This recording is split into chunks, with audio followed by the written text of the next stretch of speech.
What's going on, everybody? It's AG here. Today, we're going to be taking a look at my Week 11 top 25. This is shifting into the college football playoff rankings format because that's going to be revealed this week. So, at the end of this video, I'll be revealing my bracket as of right now, too, if the season was to end today.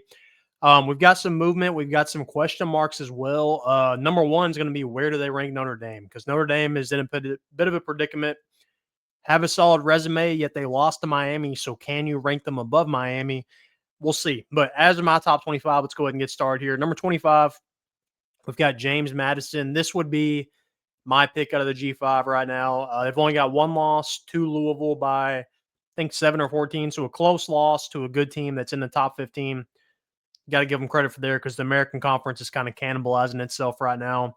24, Georgia Tech lost this week to who they lose to NC State pretty badly, but that's their first loss, so they could climb back into things. 23 Tennessee, it's definitely spelt wrong, but Tennessee, another loss. They don't really have any good wins, so they could easily drop out pretty quick. 22 through 19, we'll go ahead and bunch these together. These are four Big Ten teams: Washington, Iowa, Michigan, USC, all two losses. USC and Michigan have a better resume than Iowa and Washington, but as for Iowa and Washington, definitely have a chance to end up sneaking in the playoff if all falls right. Iowa's got Oregon this week. Washington, just keep winning. And then at the end of the day, if you only have two losses and we get to the end of the season, you're probably going to get in. Michigan, USC, again, have a better resume, but at the same time, kind of have a tougher schedule. So we'll see what happens. 18, Utah, two losses as well, but those two losses are to BYU and Texas Tech, so not bad losses by any means. 17, Vanderbilt, two lost SEC teams. There's a ton of those. Lost to Texas this week, but kind of rebounded at the end of the game to kind of make it look a little better for kind of resume's sake. 16, Notre Dame. I've got Notre Dame at 16. I think they're a little better than 16th, but I think head-to-head has to mean something, so I've got them behind Miami right now. I think come tomorrow in the playoff rankings, I think they'll probably be above Miami. I figure Notre Dame will probably be like 9 or 10. But I think you got to value head-to-head. Miami beat them head-to-head. 15, Miami. Speaking of them, I mean, they're kind of trying to ruin their season similar to last year. Really had a good chance to get to the playoff, but they're kind of making it to where the ACC is probably going to only get one team in now. Miami, I've got a 15. 13 and 14, two ACC schools that have one loss, Virginia and Louisville. Louisville has that win over Miami. I think Louisville has a little more upside here, but Virginia keeps on winning. I don't think Virginia is that good at the end of the day, but they've won. That's all they've done so far. So Virginia, I've got 13. 12, I've got Missouri, another two-loss SEC school. Kind of control their own destiny, though. Now, they are without their quarterback now. He's out for the year, Bo Pribula. So we'll see how that impacts them. But Missouri, I've got a 12. 11, Texas Tech. I've got them here despite only having one loss because they're kind of lacking on the resume skill. They've got one quality win, but at the end of the day, we'll see. I don't know where they'll necessarily rank them as far as the resume is concerned. Texas and Oklahoma, I've got 10 and 9.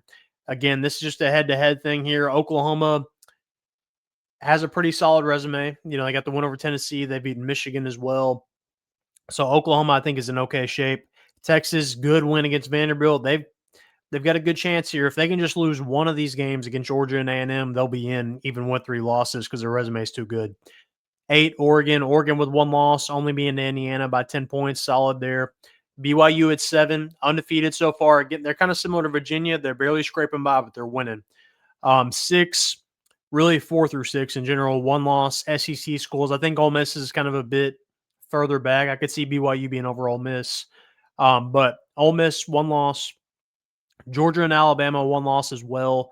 Georgia and Alabama will for sure be 4 and 5. I don't know kind of how many losses they could have. I could see them both having 3 losses at the end of the year and still getting in. A&M still undefeated. Don't really play a tough schedule.